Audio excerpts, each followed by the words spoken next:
ការកំណែតម្រង់ម្ដងមកនេះយើងគួរគិតអំពីទំនើបកម្ម 近日，洪马赖总理重新在社交媒体上分享了一段其于5年前发表的讲话视频，引发广泛关注。这段发表于2021年12月21日的讲话，围绕军队改革与现代化展开，系统阐述了结构体系、军事训练及武器装备3大现代化方向。在当前地区安全形势和多重风险挑战背景下，洪马赖总理此时重提相关内容，被外界解读为释放出持续推进国防建设、提升军队现代化水平的明确信号。接下来，请看详细报道。ការកំណែតម្រង់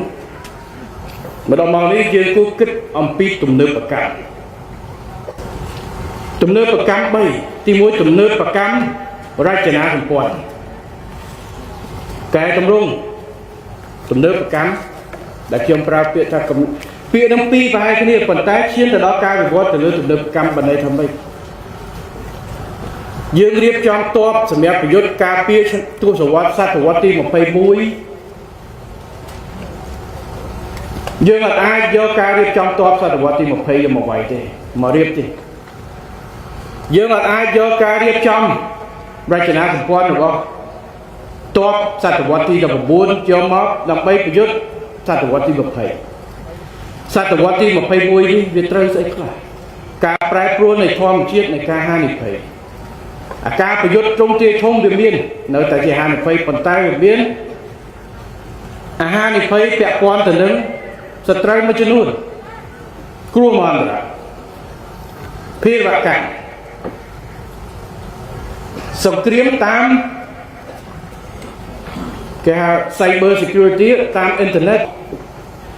សួរថាតើរចនាសម្ព័ន្ធយើងឆ្លើយតបនឹងសំណួរពោលភារកិច្ចទៅនឹងត្រូវតែធ្វើទី2គឺការវឹកវើសំខាន់កម្មវិធីវឹកវើនៃរៀននេះគឺត្រូវតែប្រូអាប់ដេតជាប្រចាំផ្អែកទៅលើស្ថានភាពជាក់ស្ដែងសំណុំពោលភារកិច្ចការប្រែប្រួលនៃសភាវុធរបស់យើងសូម្បីតែខាងពួកភេរវករក៏ត្រូវគិតដែរបើគេវាយឥឡូវវាយប្រើអគិនិសាសតើយើងត្រូវរៀបអីដើម្បីទប់បើយើងអត់មានគិនិសាសត្រូវបង្កើតហើយវឹកវើបំពាក់វឹកវើ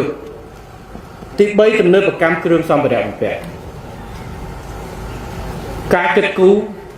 ពិតណាស់គ្រឿងសម្ភារៈមួយថ្លៃប៉ុន្តែយើងអត់ចាំបាច់ទិញតែមួយឆ្នាំទេយើងគិតហើយគិតស្អីដែលចាំបាច់មុនគេ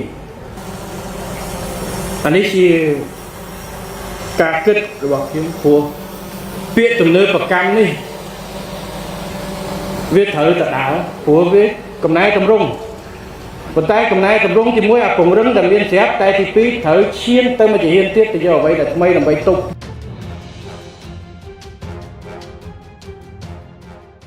国防是国家安全的基石，也是发展与稳定的重要保障。回顾这段讲话，不难看出，推动军队现代化不仅是时代所需，更是国家长远发展的必要选择。对于每一个国家而言，人民的共同愿望都是拥有一个安全稳定的环境，而这背后离不开坚实有力的国防支撑。建设一支与时代相适应的现代化军队，不仅关乎国家主权与安全，也关乎人民的信心与未来。